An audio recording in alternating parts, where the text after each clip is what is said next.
That's not a knife. That's a knife. Welcome back, everybody. Faithful EDC here with you today. Today we have a McNees knife. This is the PM Mac 2 3.5 inch. The scale pattern here is called the Fastback. Thank you very much to the guy on TikTok for helping me figure out which version this was. Truly appreciate the feedback. Put a video out because I could not find these specific scales. After doing some further research, there is one of these available on Smoky Mountain Knife Works. It is a green and bronze colorway. So I will link that one down in the description, as well as McNees Knives website. So that way you could go and check out their available knives that they have there on the website. There are many other locations to pick these up from, so use your Google Foo, and if you are interested in checking out a McNees knife, do so. These are very, very high-end USA-made knives. We have titanium scales, MagnaCut blade steel, all parts, pieces, screws are manufactured and sourced in the United States. So very, very nice. Kept it all inside the US. Greatly appreciate that from McNees and the crew there. I am looking at possibly picking one of these up for myself. I do believe I am going to try for a Dixon. The thumb studs on these are a little difficult for me with that frame lock there.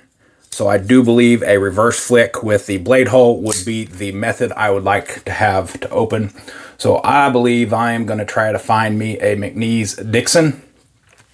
They are a little bit bigger than this version here, but I think it's going to be the one I want to check out. So I want to also give a shout out to Bladewalker.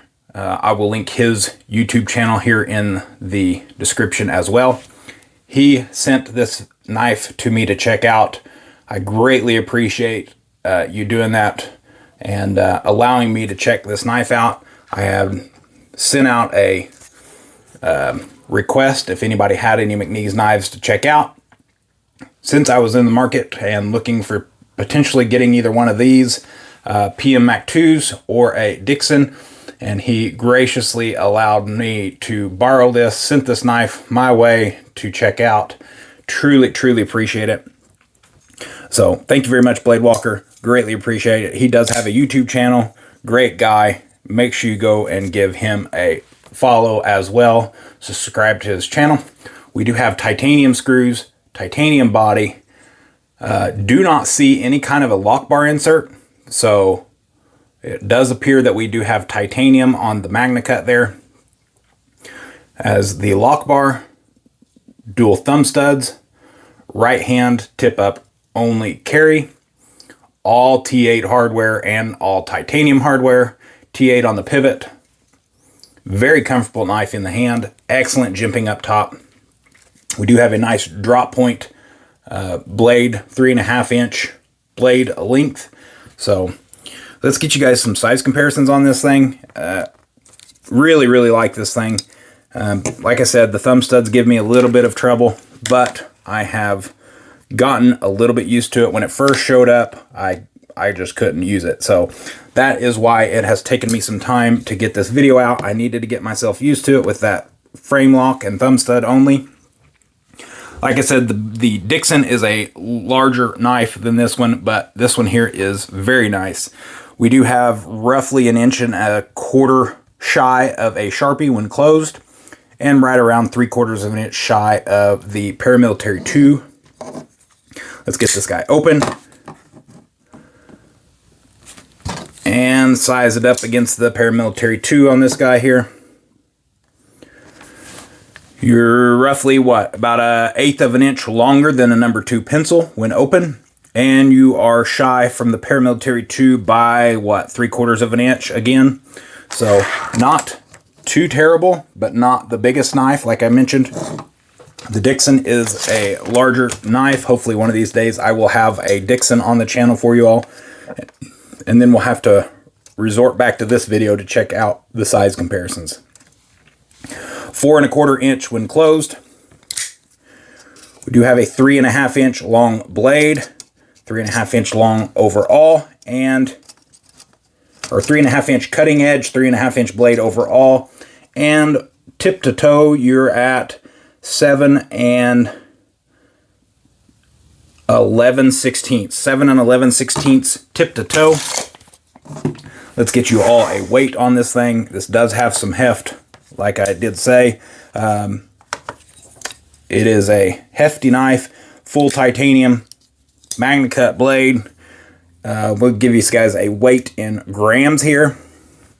124.2 grams, and ounces, you're at 4.38 ounces. Definitely lighter than I was expecting, to be honest with you. 4.3 ounces. It feels amazing in the hand. It really does. Like I mentioned, I struggled at the beginning, but I am getting used to it now.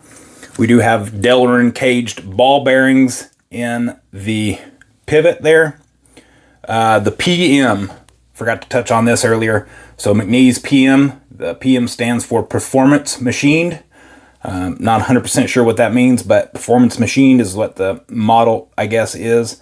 Then the Mac 2, which is the second version, and then 3.5 for the blade length. It does have a lanyard hole, T8 hardware. All the hardware is titanium. Frame lock, drop point, magna cut. Bead blasted on the blade. I want to touch on that just a little bit. You're probably seeing it on the screen. There is a little bit of touch of rust, and I've even watched a couple of videos that how do you say it? Agrees with this, that the bead blast is prone to some rust, even though it is magna cut steel, which is supposed to be rust free. It is surface rust. It is not, the blade's not rusting out, right? So the bead blast function does make this prone just because there's more surface area and that moisture sticks. So if you guys do have a McNees knife, make sure you use your Wicked Wax products. Keep your blades dry and take care of your knife. But if it does happen, some Wicked Clean, probably take that right off. This is not my knife, so I am not going to mess with it. But it is a very, very nice knife. Really love this thing. Price point $535 to $595. That was whenever I couldn't find the fastback variations, so you're probably right there somewhere in the middle. The plain Jane, no milling on the scale, is $535, and then the frag pattern, which has all machined, is $595. The McNees Dixons, if you're interested in the big Dixons, which are the bigger versions, they range from $625 to $675, I believe. But you're also getting a lot bigger knife with whatever texture you want on the handle. So use that as you will. Going to have to be a knife that you save up for. It's an expensive one, but that's what I got for y'all today. Thank you very much again to Bladewalker for allowing me to check this knife out. I have absolutely enjoyed my time with it, and I'm finally getting the hang of that frame lock, and it's time for it to send back. So thank you, Bladewalker. Appreciate it. And I appreciate each one of you as well for checking this video out. Hope you all enjoyed, and leave me a comment down below. What do you think about the McNees knives, the PM Mac 2s, the Dixon? Which one would you choose? Dixon's going to be a little bit bigger and more expensive, but it is the newest iteration of their knives. But yeah, leave a comment down below. Let me know. And as always, take care and God bless.